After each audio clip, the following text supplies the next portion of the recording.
அலைக்கும் வரஹ்மத்துல்லாஹி வபரகாத்து. அல்ஹம்துலில்லாஹ். இன்றைய அமர்விலே இதுவரைக்கும் பேசிய சில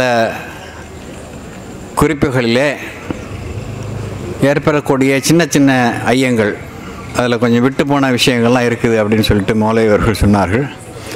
அதை பற்றி இன்றைய அமர்வில் விளக்கம் தருவார்கள். அதற்கு முன்னாலே எனக்கு ஒரு விட்டகுறை ஒன்று இருக்குது, நீங்கள் உட்காருங்க.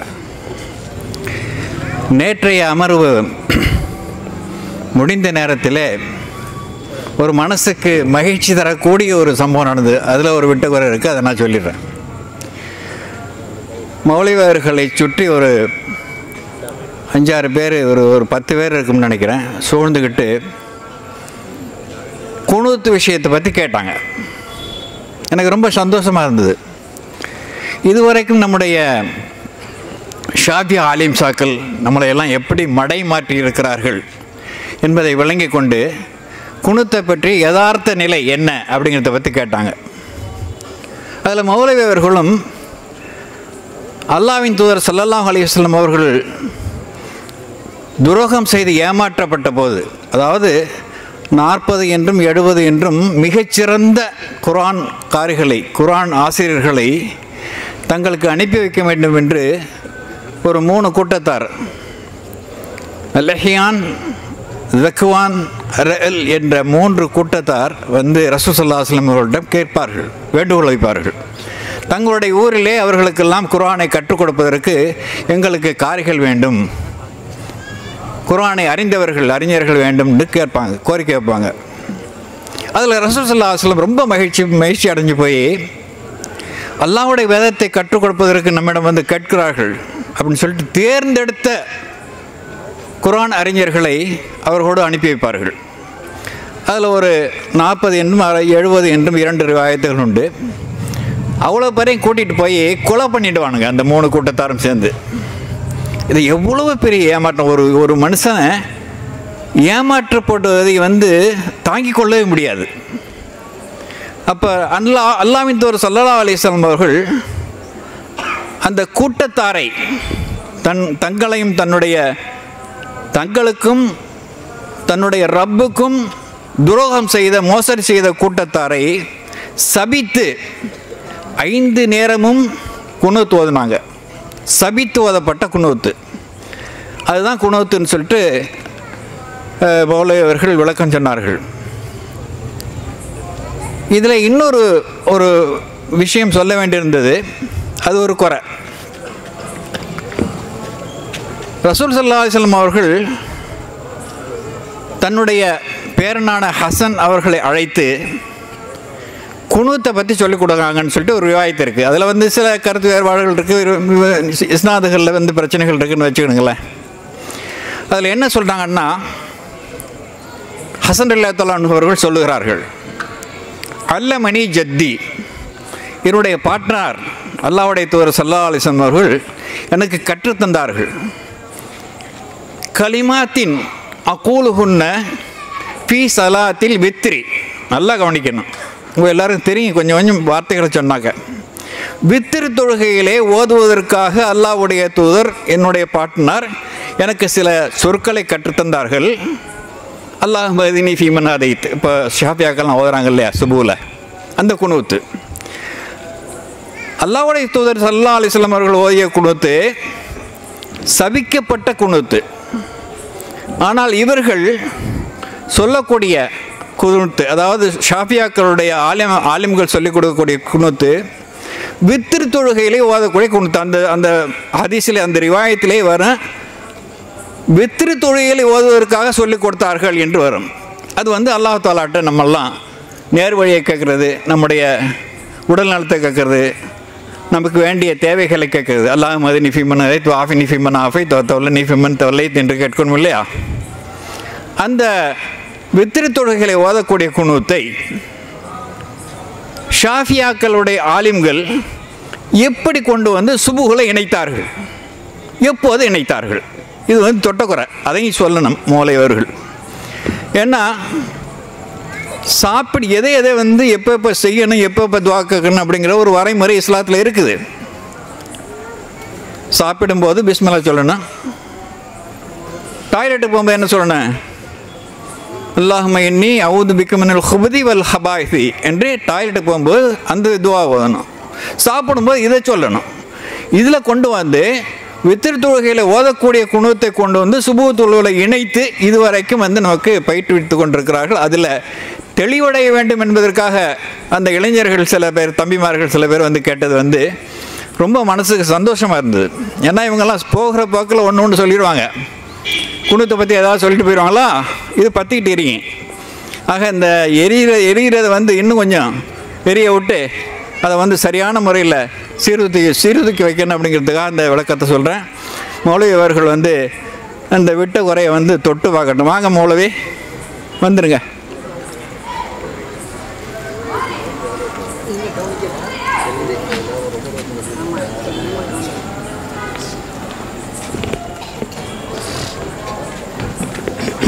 இதில் இன்னொரு மைக் இருக்குது. அப்படியா? மேலே வச்சுருவா இந்த பொட்டியை.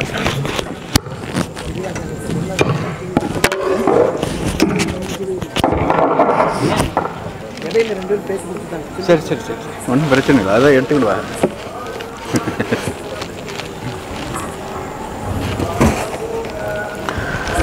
إن الحمد لله نحمده ونستعينه ونستغفره ونعوذ بالله من شرور أنفسنا ومن سيئات أعمالنا من يهده الله فلا مضل له ومن يضلله فلا هادي له وأشهد أن لا إله إلا الله وحده لا شريك له وأشهد أن محمدا عبده ورسوله يا أيها الذين آمنوا اتقوا الله حق تقاته ولا تموتن إلا وأنتم مسلمون يا أيها الناس اتقوا ربكم الذي خلقكم من نفس واحدة وخلق منها زوجها وبث منهما رجالا كثيرا ونساء واتقوا الله الذي تساءلون به والأرحام إن الله كان عليكم رقيبا يا أيها الذين آمنوا اتقوا الله وقولوا قولا سديدا يصلح لكم أعمالكم ويغفر لكم ذنوبكم ومن يطع الله ورسوله فقد فاز فوزا عظيما أما بعد فإن أصدق الحديث كتاب الله وإن خير الهدي هدي محمد صلى الله عليه وسلم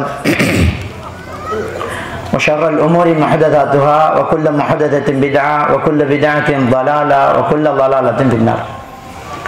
சர்வ புகழும் புகழ்ச்சியும் எல்லாம் வல்ல அல்லாஹ் சுப்ஹானஹு வ தஆலாவுக்கே சலாமும் சலவாத்தும் ஸல்லல்லாஹு அலைஹி வஸல்லம் அவர்கள் மீதும் சஹாபாக்கள், தாபீன்கள், தபஅ தாபீன்கள், நல்லோர்கள் எல்லோர் மீதும் என்றென்றும் எப்போதும் உண்டாகட்டுமாக. அருமை சகோதரர்களே, கிட்டத்தட்ட 20 அல்லது 21 நாட்களாக இந்த இடத்திலே நாம் தொடர்ந்து ஒவ்வொரு இரவிலும் மார்க்க சொற்பொழிவு ஆற்றிக் கொண்டிருக்கின்றோம். அதிலே நாம் ஆற்றிய உரைகளிலே இருந்து ஒரு சில கேள்விகளை சகோதரர்கள் தனிப்பட்ட முறையிலே கேட்டிருந்தார்கள். அந்த தலைப்பிலே சேர்க்கப்பட வேண்டிய விடயங்கள், அந்த விடயங்களைத்தான் இன்றைக்கு எனக்கு ஒரு இறுதியான ஒரு ஸ்பீச், நாளைக்கு நான் பயணம் போகிற இருக்கிறதுனால எனக்கு ஒரு கடைசி ரமலானுடைய இந்த உரையில் இது கடைசி உரையாக இருக்கும். ஆனால் தொடர்ந்து இங்கே நிகழ்ச்சிகள் நடந்துக்கிட்டு இருக்கும்.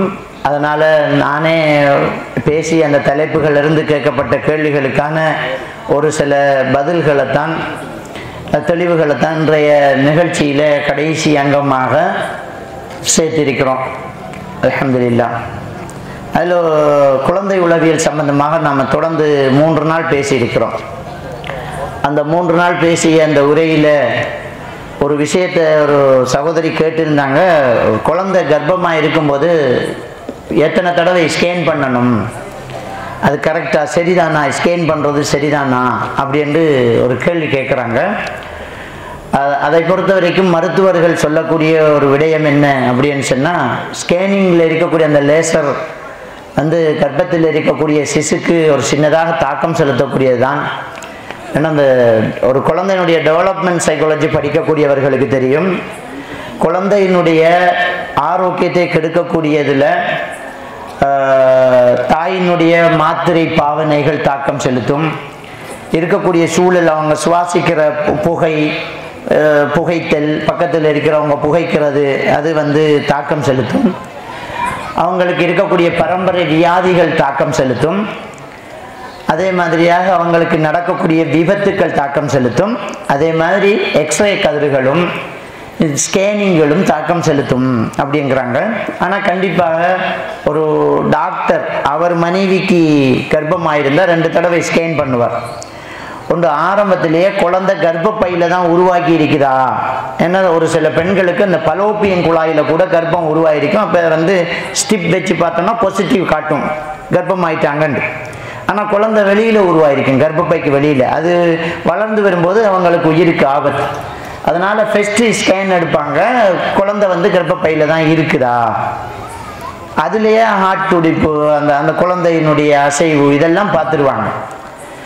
2வது எப்போ எடுப்பாங்கன்னு சொன்னால் குழந்தை பிறக்கிறதுக்கு முன்னாடி 8.5 மாதம், அதுக்கு பிறகு என்ன செய்வாங்கன்னா குழந்தை திரும்புதா, டேர்ன் ஆகுதா அப்படிங்கிறத பார்க்குறதுக்கு எடுப்பாங்க.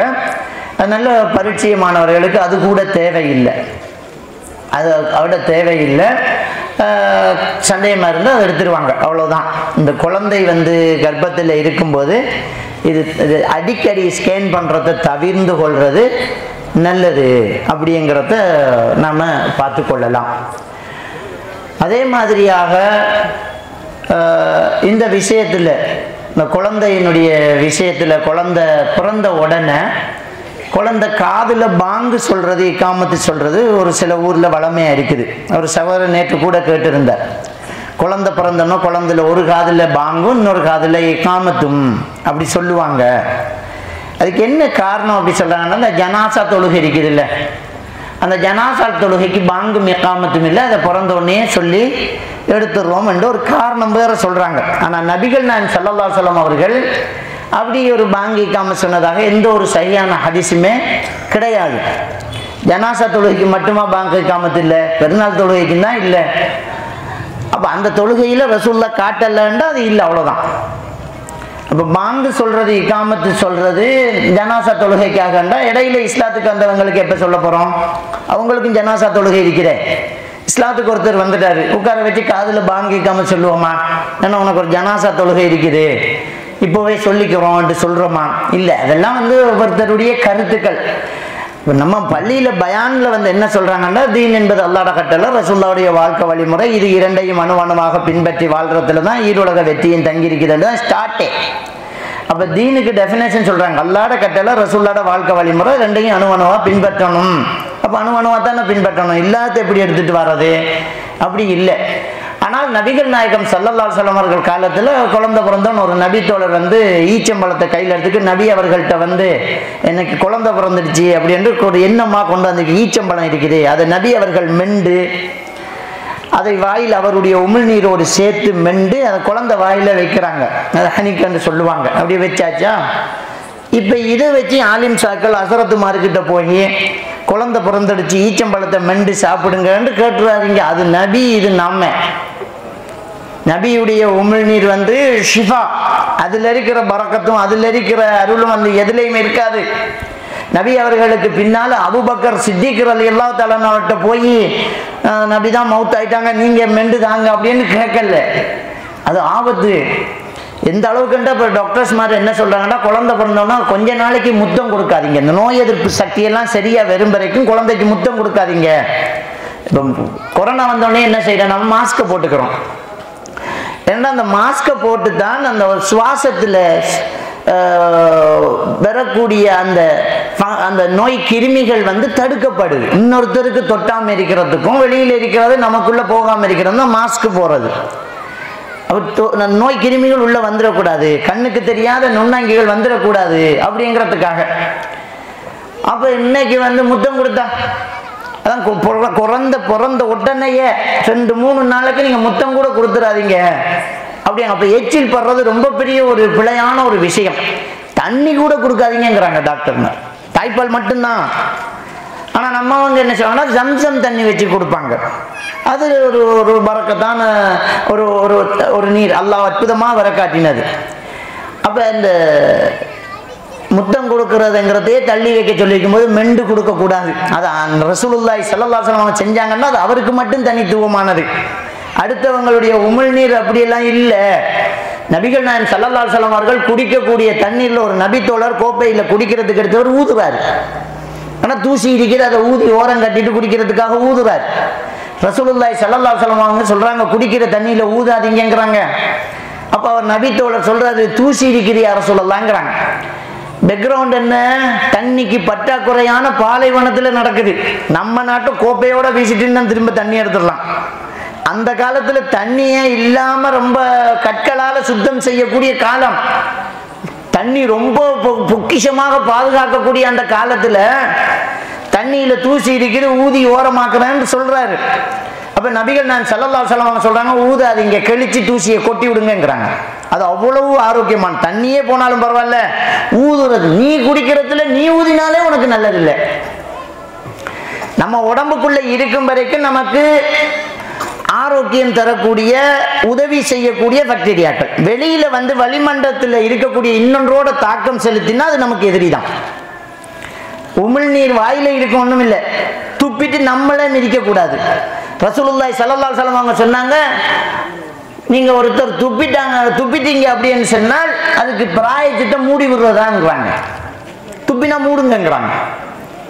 இப்போ மனுஷன் நடக்கக்கூடிய இடங்கள் எல்லாம் துப்பினா மூடிடணும், இன்னொருத்தர் மிதிக்க கூடாது. இந்த அளவுக்கு ஆரோக்கியத்தை அந்த காலத்திலேயே சொன்னாங்க.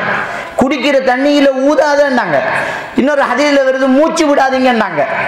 அப்படியே வச்சுக்கிட்டு அதுலயே மூச்சு விட்டு குடிக்க கூடாது, மூச்சு வெளியில விடுங்க, ஊதாதீங்க. சிலர் வந்து காபி சாப்பிட கொள்ளையெல்லாம் சூடா இருந்து அதுலேயே ஊதி குடிப்பாங்க, தப்பு. அதை ஆத்தி குடிங்க, ஆற வச்சு குடிங்க. அப்ப நபிகள் நான் ஸல்லல்லாஹு அலைஹி வஸல்லம் அவர்கள் ஒரு ஆரோக்கியத்தை சொல்லி தராங்க.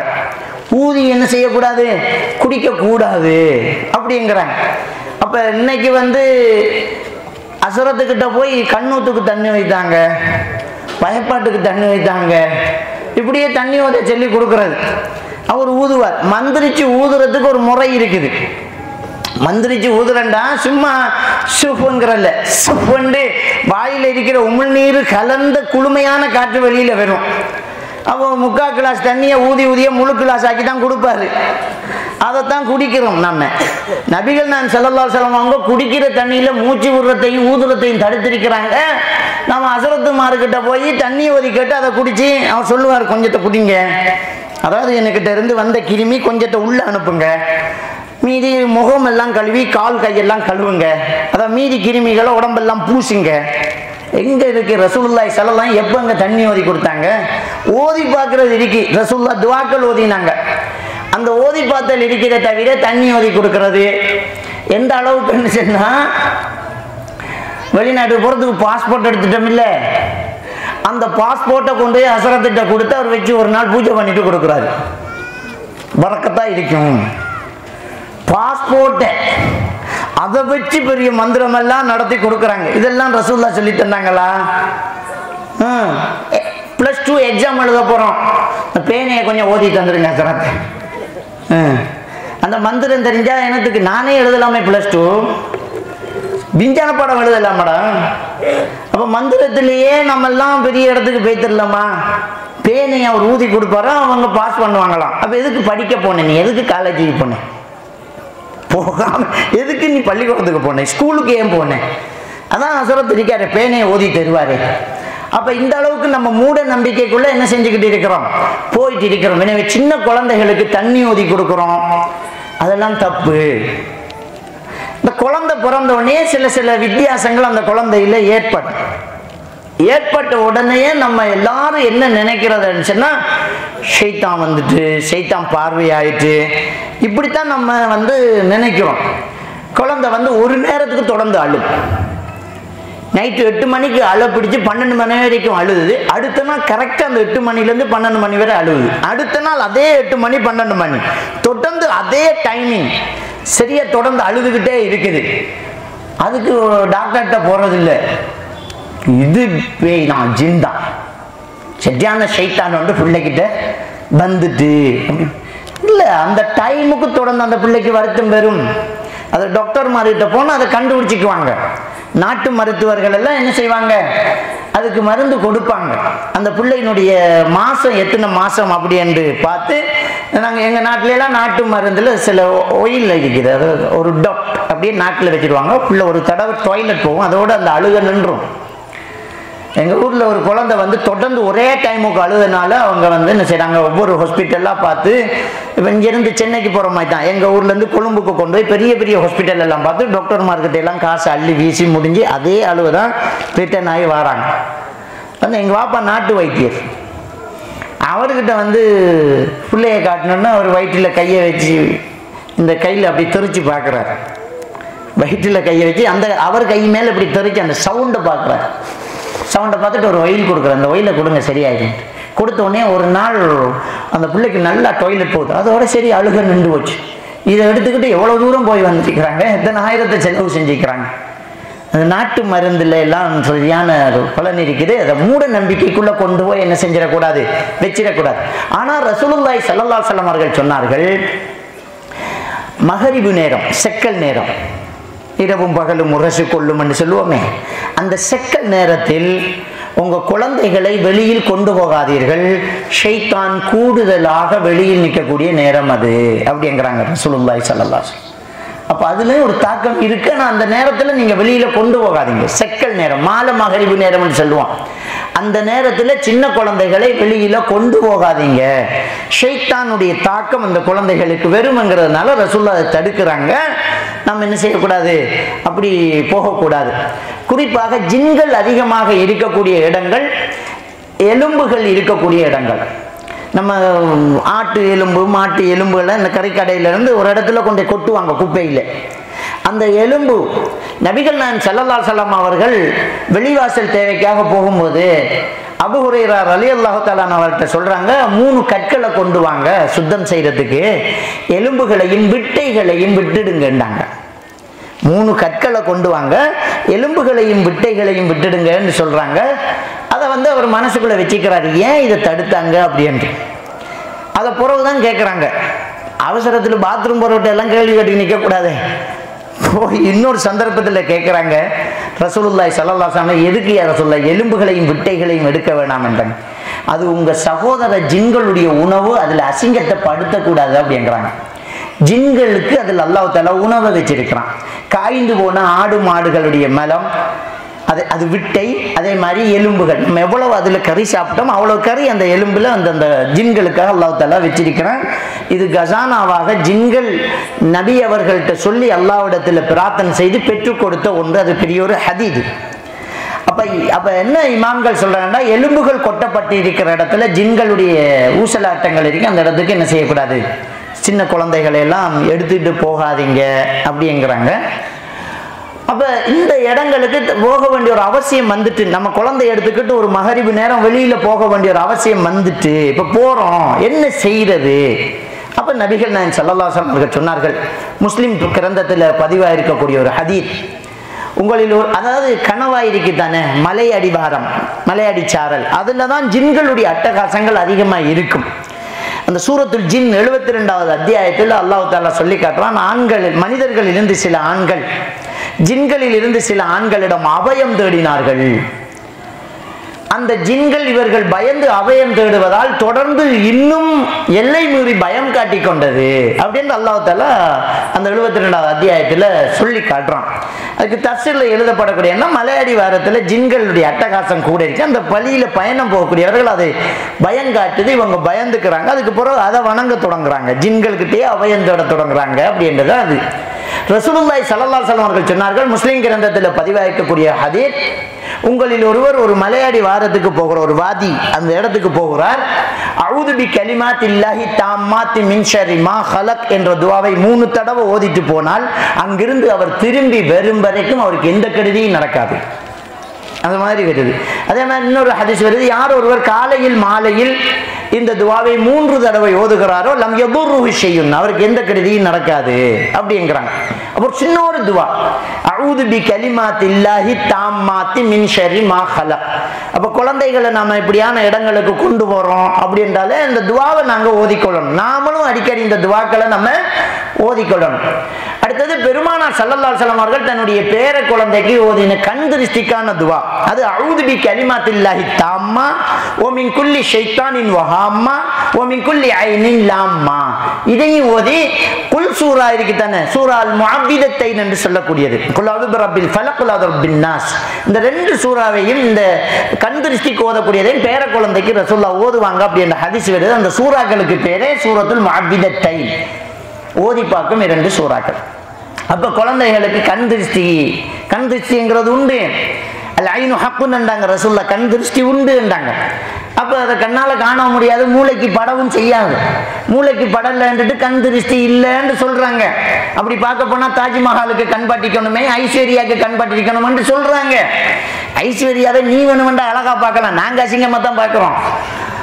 இதெல்லாம் ஒரு விவாதமாயுது. அப்படி பார்க்க போனா கபூர்ல கேள்வி எனக்கு நடக்கிறதும் தண்டனை நடக்கிறதும் தான் மூளைக்கு படுதில்லை இல்லைன்னு சொல்லிடுவோமா? கபூர்ல விசாரணை நடக்கும், கேள்வி எனக்கு நடக்கும், அடி விழும் இல்லைன்னு சொல்லலாமா? எப்படி ஏற்றுக்கொள்றது? மூளைக்கு படலையே. அந்த மூளையை வச்சு தீர்மானிக்கிறது இல்லை. மூளை நமக்கு அல்லாஹ் தஆலா தந்த ஒரு அருட்கொடை. அதை ஹதீதுக்கும் வஹீக்கும் பிறகுதான் வைக்கணுமே தவிர அறிவை முன்னுக்கு கொண்டே வந்துட்டா நாம நாஸ்திகன் ஆயிடுவோம் கடைசியில. சரி, ஆனா உண்மையிலேயே சரியான அறிவாளி வஹீயை பின்பற்றுவான். வழங்கிட்ட உலகத்திலேயே மிகப்பெரிய டேலண்டான பெரிய கல்வி மேதை ஆறு ஐன்ஸ்டீன், பெரிய கணக்காளர் ஐன்ஸ்டீன். அவன் கணித தியரிகளை இன்றைக்கு யாரும் முறியடிக்கல. அவனுக்கு இருக்கிற மூளை செஞ்ச ஒருத்தருக்கும் இல்லை, இந்த அதிசய நிராகரிக்கிறார்களுக்கு இல்லை. அவன் என்ன சொல்றான் சொன்னா, region without science is a lamb. Science without region is blind என்று சொன்னான். விஞ்ஞானம் இல்லாம மார்க்கமும் சரி குருடானது, மார்க்கம் இல்லாத விஞ்ஞானமும் முடமானதுங்கிறான். விஞ்ஞானத்தில் மார்க்கம் இருக்கணுங்கிறான். ஆனா கார்ல் மார்க்ஸ் அவன் அறிவாளி கிடையாது, அதிகாரி. அவன் கார்ல் மார்க்ஸ் என்கிறவன் அவன் ஒரு தத்துவ ஞானி. அந்த கார்ல் மார்க்ஸ் கண்ட மார்க்கம் வேற. அவன் உடன் கட்டையறுதல பார்க்கிறான். அவன் இந்த மூட நம்பிக்கை தாயத்து போறத பார்க்கறான், தீ மிதிக்கிறத பார்க்கறான், தலையில குட்டிக்கிட்டு போறத பார்க்கறான். அவன் என்ன சொன்னான் தெரியுமா? அவன் சொன்னான், இந்த ரீஜன் மார்க்கம் என்பது மக்களை மயக்கும் ஒரு மது அப்படின்னு சொன்னான். அவன் சொன்னான், the religion is the opium of the mass அப்படின்னு சொன்னான். ஓபியம்ங்கிறது அவினுக்கு சொல்றது, மதுவுக்கு சொல்றது, வெறிவரக்கூடிய நிசான் தரக்கூடியதான் ஓபியம். அவன் சொன்னான், இந்த மதம் என்பது மக்களை மயக்கும் மது என்ற அவன் பார்த்த மதம் வேற. ஆனால் அறிவாளி ஐன்ஸ்டீன் பார்த்த மதம் என்னென்றால், the science without religion is blind என்று சொன்னான். அப்ப உண்மையான அறிவாளிக்கு இஸ்லாம் தான் சரி. ஏன்னா ஒரு இடத்துல மூளை தோற்று போகும், ஒரு இடத்துல மூளை தோற்று போகுங்க. எல்லாத்துக்கும் விஞ்ஞானத்துல முடிவு கட்டிக்கிட்டு போயிட்டே இருக்க முடியாது. விஞ்ஞானத்துல கடல்ல அலை வாரதை சொல்லுவாங்க சூப்பர் நேச்சுரல் என்று. கடல்ல பெரிய அலை வருது, அது சூப்பர் நேச்சுரல். ஏன் சூப்பர் நேச்சுரல்? அது ஏன் வருதுங்கிறத விஞ்ஞானம் என்ன நிரூபிக்கல. கர்ப்பத்தில் இருக்கிற குழந்தையை ஒரு தாய் பிரசவிக்கிறாள். அந்த கர்ப்பப்பை சுருங்கி அந்த குழந்தையை 3 இடத்தில் டேர்னாக்க வச்சு அந்த குழந்தை தலை வெளியில வந்து அந்த தோல்பியத்துக்கு இன்னொரு தடவை திரும்பி தாயினுடைய முள்ளந்தண்டின் இறுதி எல்லையில் அந்த உடம்பு படாமல் அந்த குழந்தை தானா புரண்டு வருது. இது தாயுடைய வித்தையும் இல்லை, மருத்துவரினுடைய வித்தையும் கிடையாது, தானா நடக்குது. அதை சொல்றாங்க, இது சூப்பர் நேச்சுரல். விஞ்ஞானம் ஏற்றுக்கொள்ள முடியாத ஒன்று. கடவுள் இல்லைன்றவன் சூப்பர் நேச்சுரலுக்கு வந்துடுவான். அதே மாதிரி தான் ஒருத்தர் தும்மிட்டு அல்ஹம்துலில்லாஹ் சொல்றாரு. ஜெர்மனியில் இருக்கக்கூடிய ஒரு யூனிவர்சிட்டியில அரபு நாட்டை சேர்ந்த ஒரு டாக்டர், அதே மாதிரி அந்த நாட்டை சேர்ந்த ஒருத்தன், 2 பேரும் ஒரு ரூம்ல தான் இருக்கிறாங்க. அவங்க பெரிய படிப்புக்காக ஹார்ட்டை பத்தி ஆய்வு செய்ய வந்தவங்க. ஸ்பெஷல் ஹார்ட்டை பத்தி ஒரு ஸ்பெஷல் ரிசர்ச்சுக்காக வந்தவங்க. பெரிய உயர்கல்வியெல்லாம் ஜெர்மனியில் இருக்கும், அங்க படிச்சுக்கிட்டு இருக்கிறாங்க. இவர் தும்மினா அல்ஹம்துலில்லாஹ்ன்றார். இவர் ஒரு நாள் கேட்கிறார், நீ தும்மிட்டு அல்ஹம்துலில்லாஹ் சொல்றியே, என்னப்பா அதுல மீனிங் என்ன? அந்த இறைவனுக்கு நன்றி செலுத்துறோம் அப்படிங்கிறார். ஏன் சொல்றீங்க?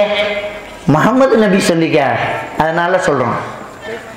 அவருக்கு காரணம் தெரியாது. முஹம்மது நபி சொல்ல சொன்னாரு, நாங்க சொல்றோம். இது ஒரு நாள் அவங்களுக்குள்ள டிஸ்கஷன் காதுல விழுந்துச்சு, முடிஞ்சு போச்சு. அவங்களோட ஆய்வுகள் அப்படியே போயிட்டே இருக்குது. அவங்களோட ஆய்வு போயிட்டே இருக்குது.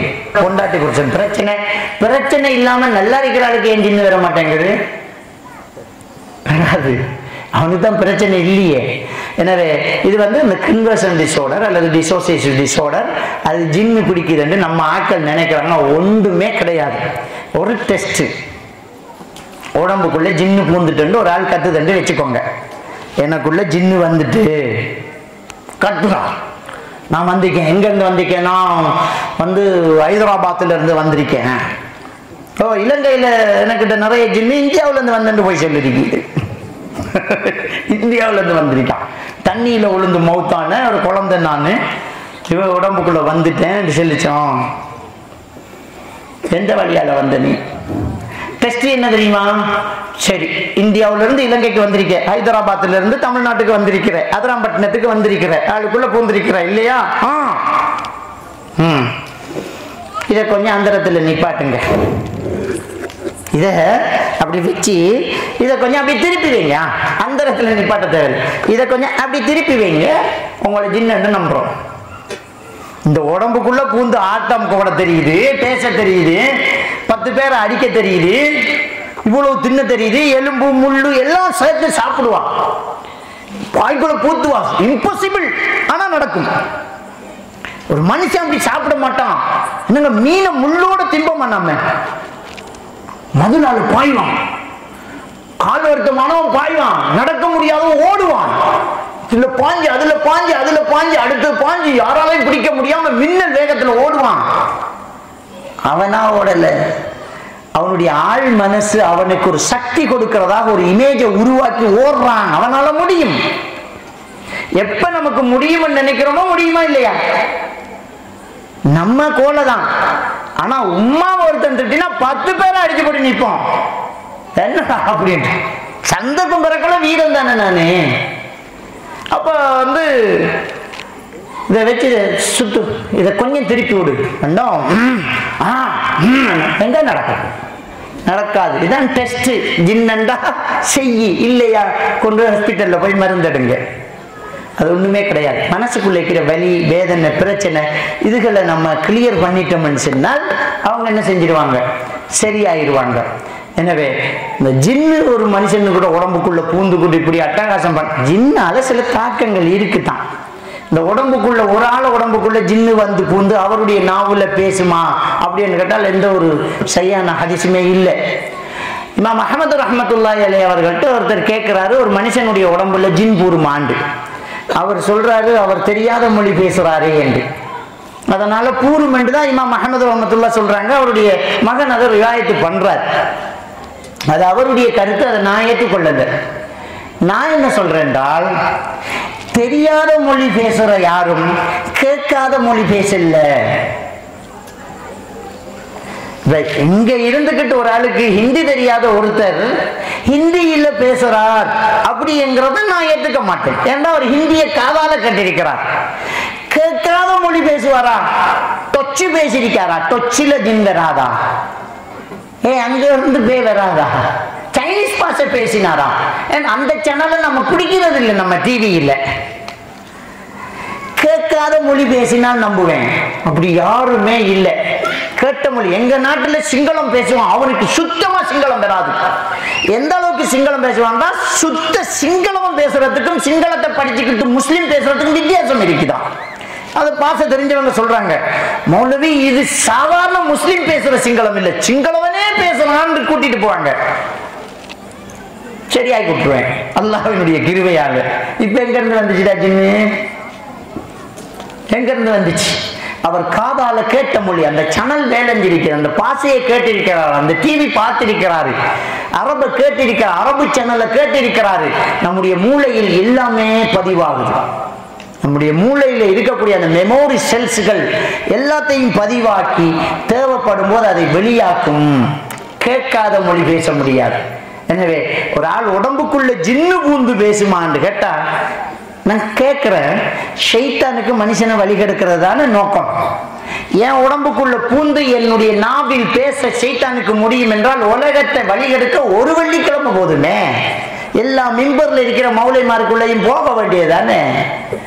முழு பெரும் அன்னைக்கு தப்பு தப்பாக உரையாற்றினா மக்கள் கட்டுருவாங்களே, முடியாது, நடக்கவே நடக்காது.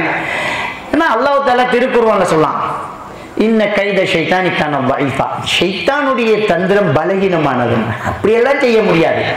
ஒரு மூடி வச்சு அதை மூடி பிஸ்மி சொல்லி மூடி வச்ச ஒரு பாத்திரத்தை அதனால துறக்க முடியாது. அப்புறம் எதுக்கு எப்படி நம்ம பயப்படுறது? ஜின்னுக்கென்று சில பலம் இருந்தாலும் நீங்க வீட்டுக்குள்ள நுழையும் போது பிஸ்மில்லா சொல்லி நுழைந்தால் அந்த ஜின் அங்க வீட்டுக்குள்ள நுழைய முடியாதுன்னாங்க ரசூலுல்லாஹி ஸல்லல்லாஹு அலைஹி வஸல்லம். நீங்க சாப்பிடும்போது பிஸ்மி சொல்லி சாப்பிட்டால் அந்த ஜின் அதை சாப்பிட முடியாது என்று ஸல்லல்லாஹு அலைஹி வஸல்லம் அவர்கள் சொன்னார்கள். ஒன்றும் பயப்படுத்தவில்லை. நீங்க இந்த துவா ஓதிட்டு வந்தால் இந்த ஜின்களுடைய தாக்கம் எதுவுமே உங்களுக்கு இருக்காதுன்றாங்க ரசூலுல்லாஹி ஸல்லல்லாஹு அலைஹி வஸல்லம். ஒன்றும் பிரச்சனை இல்லை. எனவே நாங்க பயப்பட தேவையில்லை. இதெல்லாம் மூட நம்பிக்கைகள் இப்படி நிறைய பேர்கிட்ட என்ன செய்து இருக்குது. அதுலயே இந்த மற்ற மதத்துல வணங்கக்கூடிய சாமி பேரை சொல்லிட்டு வருவாங்க. நான் நாககாளி வந்திருக்கிறேன். அன்னைக்கு போன இந்த நோன்புக்கு ஒரு 2 மாசத்துக்கு முன்னாடி ஒரு ஆம்பளைங்க நிலத்துல உடுந்து அப்படி நெளிஞ்சி இப்படி பாம்பு போற மாதிரி போறான். அதிகமா தான் இருந்துச்சு எனக்கும். என்னங்க அப்படி நெளிஞ்சி போயிட்டே இருக்கிறான். அப்படியே நான் என்னடா நாககாளி வந்திருக்கிறேன், நாககாளி வந்திருக்கேன். என்ன பிரச்சனை? அவ்வளவு கடன் பிரச்சனை இருந்திருக்கு அவனுக்கு, அவ்வளவு கடன் பிரச்சனை இருக்கு. நான் வந்து என்ன, நான் பத்திரகாளி வந்திருக்கிறேன். என்ன அப்புறம் நான் பத்திரகாளி வந்திருக்கேன். பத்திரகாளியா நாககாளியான்னு பார்த்துருவோம் அப்படின்ட்டு. அப்ப அதுக்கெல்லாம் சில அற்புதங்கள் வச்சிருக்கேன். நான் ஒரு டப்பா ஒன்றுல ஒரு பொருளை உள்ள வச்சு அவர் கையில கொடுத்தேன். நான் பத்திரகாளி உள்ளுக்கு வச்சதை நான் எடுத்துருவேன். உன்னால முடிஞ்சா பொத்தி பிடிச்சுக்கோண்ட. பொத்தி பிடிச்சிட்டேன்டா, எடுத்துட்டேன்டா, 2 எடுத்து காட்டினேன். அங்க திறந்து பார்த்தா இல்ல, சரண் அடைஞ்சிட்டான். என்ன விட்டுருங்க சாமி,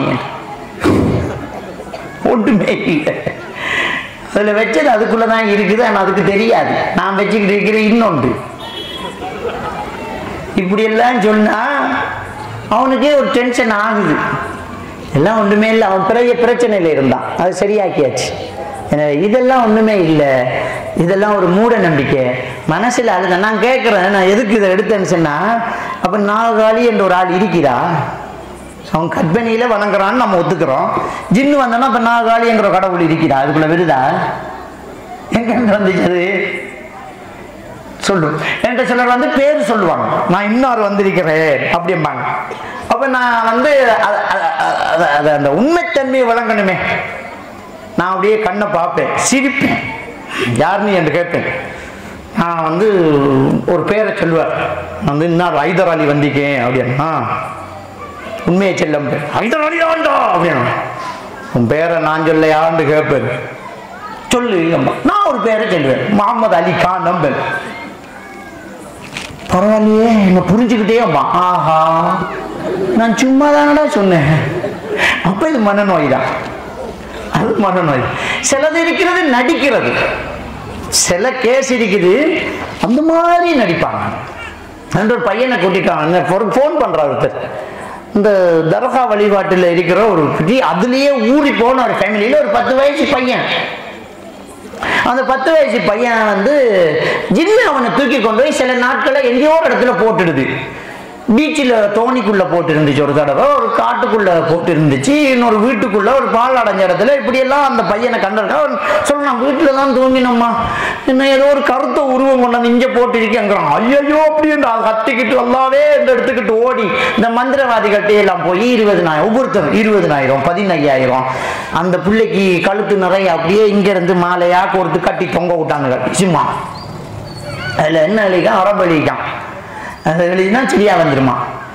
ரசூலுல்லாஹி ஸல்லல்லாஹு அலைஹி வஸல்லம் சொல்றாங்க, மன் தஅல்லக தமீமத்தன் ஃபகத் அஷ்ரக. தாயத்து தகடுகளை கட்டி கொண்டால் அவர் அல்லாஹ்க்கு இணை வச்சிட்டாரு. இவன் கட்டி தொங்க விட்டிக்கான். நான் கேட்டோம் ஒரு வைத்தியர்கிட்ட, இது கட்டக்கூடாது, அல்லாஹ் ஹராமங்கானே. அவர் ஒரு மௌலவி தான். அது நாங்கள் குர்ஆனை தான் கட்டியிருக்கோன்றார். குர்ஆனை கட்டிடலாம் இங்க இருக்குது. மன் தஅல்லக ஷையன் உகில இலை, எதை கட்டி கொண்டாலும் அதன் மீது சாட்டப்படுவாய் நீ. குர்ஆனை கட்டினாங்களா ரசூலுல்லாஹ்?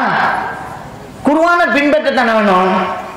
இல்ல குர்ஆனை கட்டினா சரியாவும். சரி, குர்ஆன்ல எத்தனை வசனம் இருக்கும்? ஒரு 10 வசனங்கள் இருக்கும்.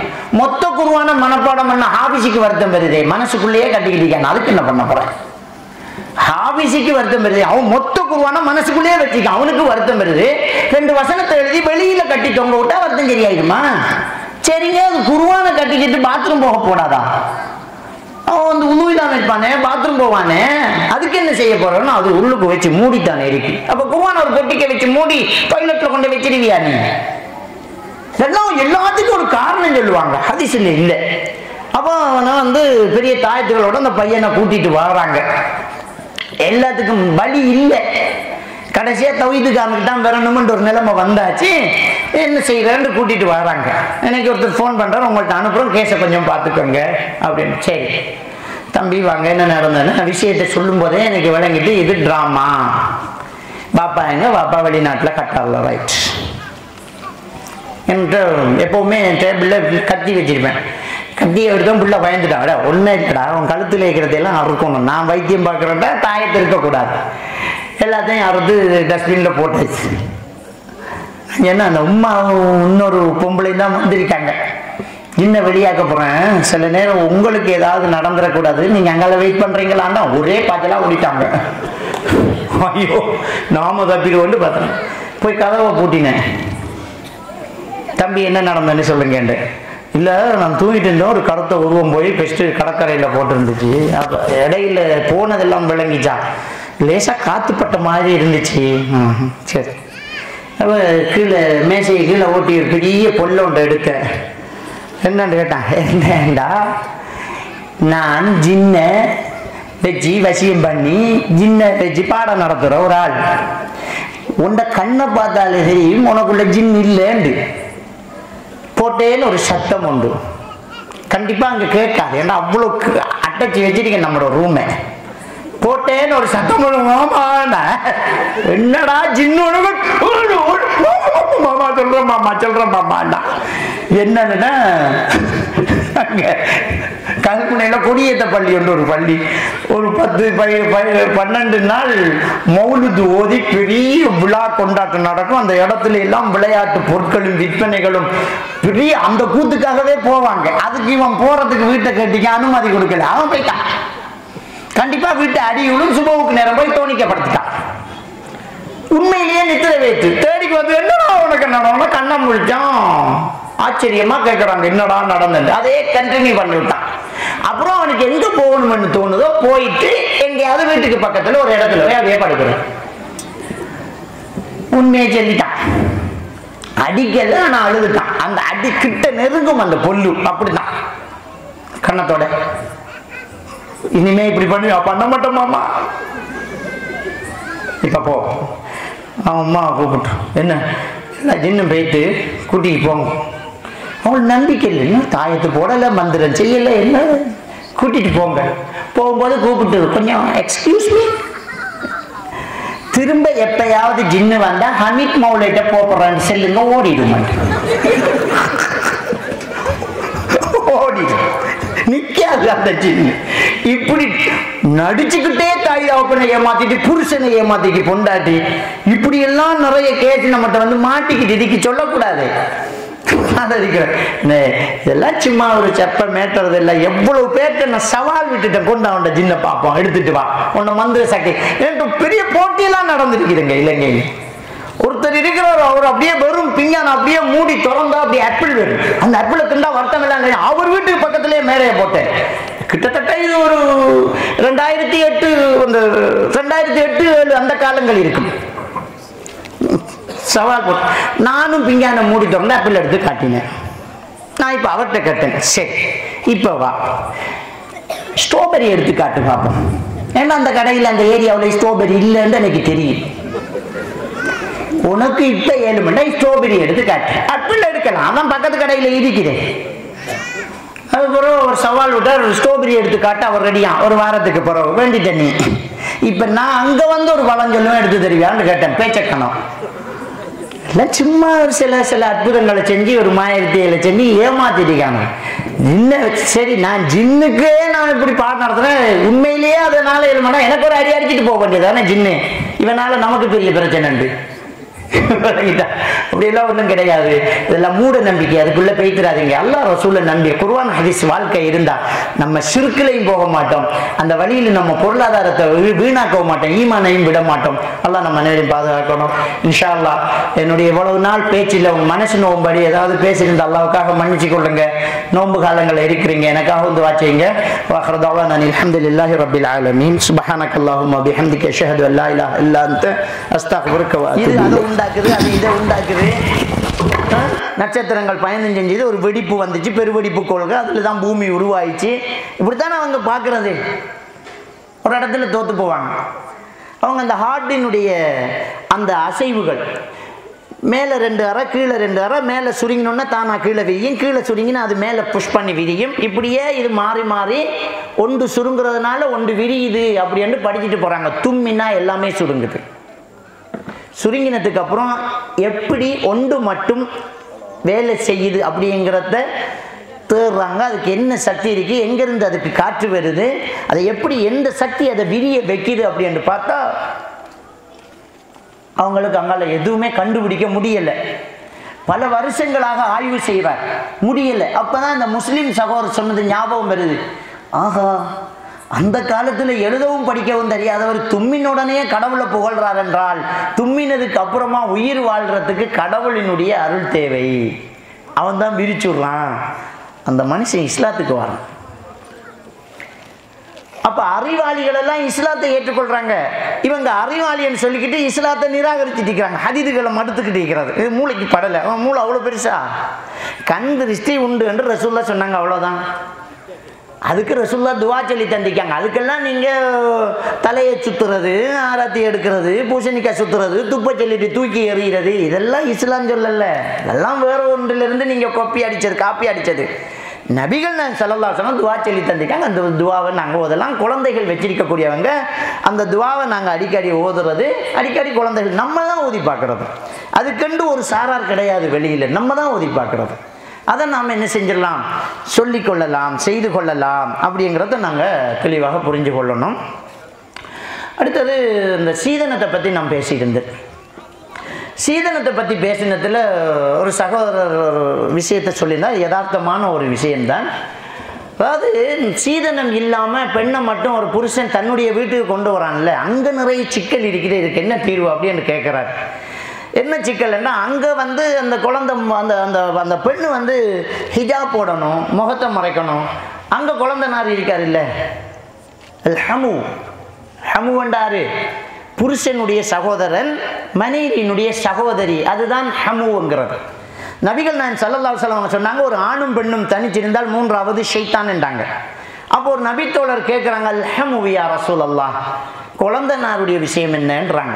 அதாவது புருஷன் மைனியோட பொண்டாட்டி தாத்தா தங்கச்சோட தனியாக இருக்கிறதோ, அல்லது ஒரு பெண்ணு புருஷனுடைய சகோதரரோட தனியாக இருக்கிறதோ, அதுக்கு என்ன சட்டம் அப்படின்னு கேட்குறாங்க.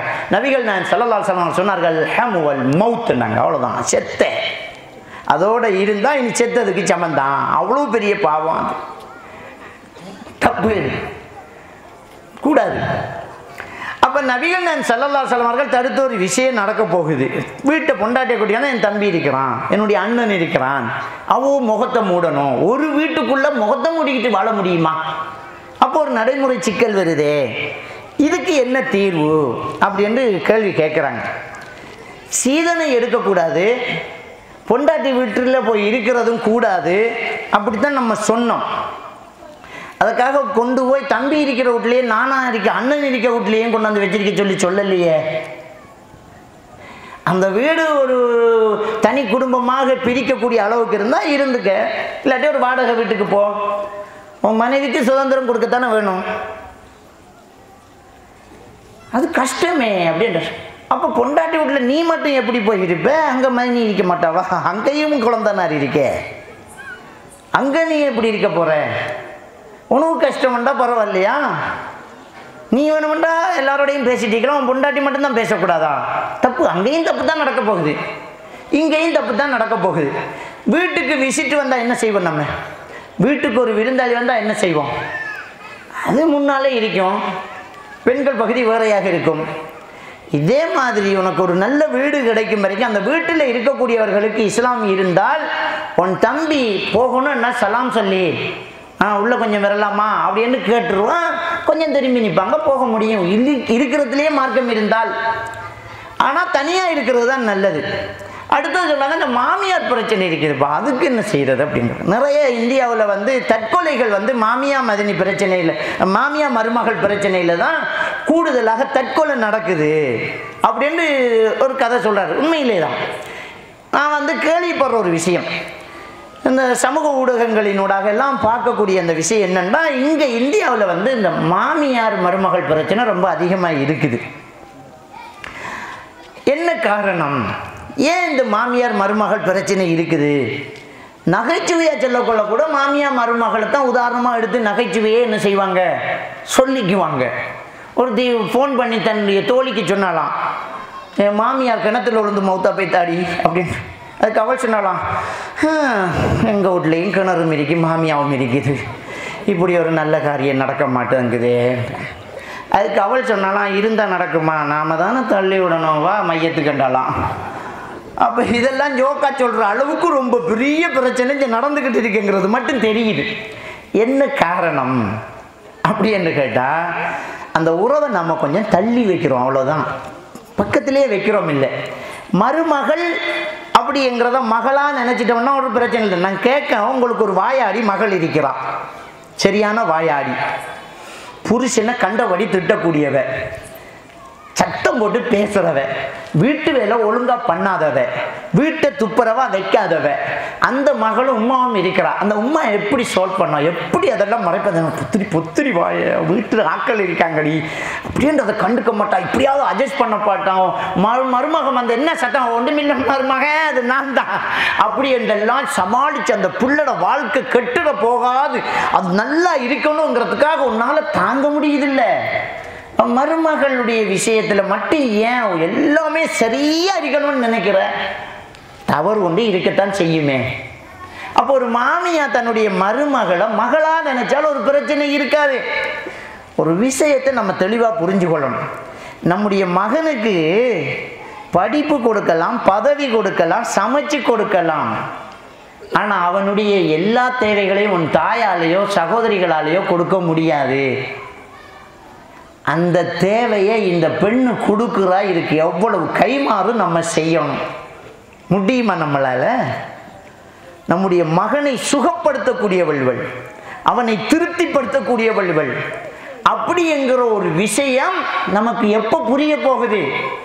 நம்முடைய மகனோட இவள் வாழ்றாள், நமக்கு தான் தெரியுமே நம்முடைய மகனை, அவனுடைய கோபங்களை எல்லாம், அவனுடைய தேவைகளை எல்லாம் இந்த பெண்ணு எவ்வளவு சமாளிச்சு போறான். ஒரு தவறுக்காக இருக்கிற 4 நல்ல விஷயத்தை மறந்துடக்கூடாது. அந்த விஷயம் ரொம்ப முக்கியமாக இருக்கணும். எப்பவுமே குடும்பத்துக்குள்ள நடக்கிறத வெளியில சொல்லக்கூடாது. சொன்னா தான் அது பிரச்சனை ஆகுறது. நமக்குள்ளே இருக்கிறது நமக்குள்ள தான் இருக்கணும்.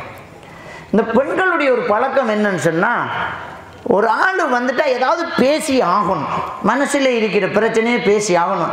இந்த வந்த ஆள் சும்மா இருக்காது, என்னடி ஒரு மாதிரியா இருக்கிற, கண்ணு கலங்கி இருக்குது, என்னடி அப்படின்னு கேட்பாங்க. பெரிய பாசம், அது தெரிஞ்சாதான் அவங்களுக்கு தூக்கம் போகும். அப்படி இல்லை, ஊரில் நடக்கிற பிரச்சனைகளை பேசாட்டி அவங்களுக்கு தூக்கம் போகாது, அவ்வளோதான். அது இந்த இந்த இந்த இந்த ஃபீமேலுக்கிட்டையும் இமெயிலுக்கிட்டையும் கொடுத்தா அப்படியே போய்த்துருமா எல்லா இடத்துக்குன்னு சொல்லுவாங்க. அப்படி கலைச்சி விட்டுரும். அது மாதிரி நடக்கிற விஷயத்தை அப்படியே பரப்பிக்கிட்டு இருக்கிறோம். குடும்பத்துக்குள்ளே நடக்கிறத வெளியில் சொல்லக்கூடாது.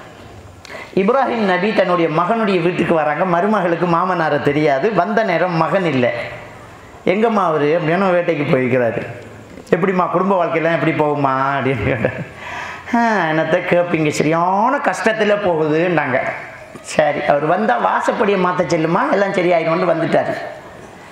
இவவும் ஏதோ இந்த மந்திரவாதிகள் வந்து சொல்லுவாங்களே, உங்கள் வீட்டு வழி சரியில்லை, நாம் எவ்வளோ இன்ஜினியரை வச்சு கட்டியிருப்போம், அவர் வந்து மண்ணை ஓதி பார்த்துட்டு சிலர் இந்த வாசல் படி சரியில்லை, மாற்றி வைங்கம்மா. சரி மாற்றி வச்சா என்னடா நடக்க போகுது? இந்த வாசல் படி, இந்த வீட்டுக்கு இங்கேயே ஒரு பழக்கம் இருக்குதாமே. வீடு கட்டுறதுக்கு முன்னாடி அந்த இடத்த தோண்டி அதில் எல்லாம் வச்சு எண்ணத்தையெல்லாம் மஞ்சள் எல்லாம் வச்சு அதுக்கு ஒரு அசரத்து வந்து ஓதி இதெல்லாம் செய்வாங்களாமே. அந்த காலத்துலலாம் அப்படி எங்கள் ஊர்லேயும் இருக்குது. இப்படி ஒரு பெரிய காணியில் வீடு கட்டுற நிலம் எடுக்கிற அவர் தான் வந்து இது வாஸ்து, அது சாமூலை, இது அந்த மூலை, இது வந்து எடுவான் படுவான், இந்த இடத்துல கட்டுங்கன்னு நட்டைக்கு நடுவை கட்ட சொல்லுவான். இப்போ அவரையெல்லாம் கூட்டிக்கு வாரதில்லை. ஏன் தெரியுமா? கிடைக்கிறதே ஒரு வீடை கட்டுறதுக்கு கரெக்டான இடம் தான். அதில் எங்கே இடம் பார்க்குறது? மொத்தமாக கட்டி ரோட்டில் தான் வாசப்படியே இருக்குது. அப்போ அந்த நேரத்துலலாம் கழித்து சாமூல வாஸ்து அது இது என்று அழிச்சு வச்சதெல்லாம் இப்போ பெரிய பெரிய வீடுகளை கட்டி நல்லா தான் இருக்கிறான். என்ன பிரச்சனை இது? இதெல்லாம் கொண்டு வந்து அந்த இடம் பார்ப்பாங்க. விளங்கிட்டா? அப்போ நம்ம பார்க்குறோம் என்னண்டா, நம்ம வீட்டில் வந்து இப்படி வாசப்படியை மாற்ற சொன்னோடனே அவன் நினச்சிட்டாங்க, ஆஹா இதில் ஏதோ இருக்கு போல இருக்குது. புருஷன் வந்தோடனே சொல்கிறாங்க, ஒரு பெரியவர் வந்தார், வீட்டு படியை மாற்ற சொல்ல நம்ம கஷ்டமெல்லாம் போகுமான்னுட்டாருன்னு. அந்த ஃபேமிலிக்கு ஒரு பாஸ்வேர்டு இருக்குது. ஒவ்வொரு ஃபேமிலியிலையும் ஒரு வார்த்தை பேசுவாங்க. வாசப்படி என்று சொல்கிறதே பொண்டாட்டியை தான். அந்த குடும்பத்தில் வாசப்படியை மாற்ற சொன்னாரா, ஓ தலாக் பண்ணிவிட்டார், நீ தான் வாசப்படி போ. அவர் ஏன் செய்ய சொன்னாரு? வீட்டில் உள்ள கஷ்டத்தை மூன்றாம் நபர், தெரியாத நபர்கிட்ட நீ எப்படி பேசுவேன்? அப்ப இந்த குடும்பத்தில் பறக்கத்து இருக்காது. அப்புறம் அவங்க கல்யாணம் பண்றாங்க, இன்னொரு மனைவியோட இருக்கும்போது வந்து அவங்க நல்லா இருக்குன்னு சொல்றாங்க. இந்த வாசப்படி இங்கே இருக்கட்டும் செல்லுமாண்டுட்டு போனாங்க. குடும்பத்தில் இருக்கிற கஷ்டங்களை வெளியில சொல்லக்கூடாது. 1000 பிரச்சனை உங்களுக்குள்ள இருக்கீங்க. நம்ம மாமியா, நம்ம மருமகள், நம்ம 4 பேர்கிட்ட சொல்லக்கூடாது. எப்படி இருக்கிறோமா? நல்லா இருக்கிறோம். மருமகள் எல்லாம் எப்படி? மாஷா அல்லாஹ், அல்லாஹ் வந்த வரோம் சொல்லு. அதை வீட்டுக்குள்ள கேட்டுக்கிட்டு இருக்கிறவளுக்குள்ள மாற்றம் பெறும். நிறைய பேர் வந்து இந்த ஒப்பிட்டு பார்க்கறது இருக்கு, அது தப்பு. குழந்தைகள்கிட்டையும் படிக்க சொல்லும் போது எப்படி சொல்லக்கூடாது? அவனு பார்த்தியா, அவன் என்ன மார்க்ஸ் வாங்கிக்கான்னு பார்த்தியா? ஆனால் உன் வயசு தானடா அவனுக்கு, அவனும் சோத்தை தானே திங்கிறான், உனக்கு மட்டும் ஏண்டாங்கிறான். தப்பு. கம்பேர் பண்ணி ஒப்பிட்டு ஒரு நாளும் பிள்ளைகளையோ பொண்டாட்டியோ பேசக்கூடாது. அப்போ வீட்டுக்கு வந்த ஒரு ஆளுக்கிட்ட உள்ளு கேட்குற பிள்ளை, என்னம்மா பிள்ளை, என்ன பிள்ளை, நம்ம எச்சிப்பிங்கானே நம்ம தான் கழுவி கொடுக்கணுண்டி. உடுப்பு கூட துவைக்க மாட்டான், எப்போ பார்த்தாலும் படுக்கையில் தான் இருப்பா. உருப்படாதவ. சொல்கிற நோக்கம் என்ன தெரியுமா? காதில் கேட்டால் திருந்துவாண்டு, காதில் கேட்டால் திருந்த மாட்டா, இன்னும் கொஞ்சம் அதிகமாக அப்படியே இருப்பா. இதை மாற்றி சொல்லிப்பாரு.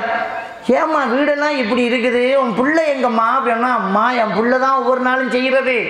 இன்னைக்கு அவளுக்கு சுகம் இல்லை, தலைவலி, தூங்கிக்கிட்டு இருக்கிறான், என் தங்கம் தான் எல்லாத்தையும் செய்கிறதுங்க, ஒரு வேளை நம்மளை செய்ய விட மாட்டாளே என்று மாற்றி சொல்லிப்பாரு. என்னடா இது நம்மளை போய் இப்படி புகழ்றாங்களே அப்படின்ட்டு அவங்க மாற்றத்தை கொண்டு வரதுக்கு அது வாய்ப்பாக கூட ஆகும்.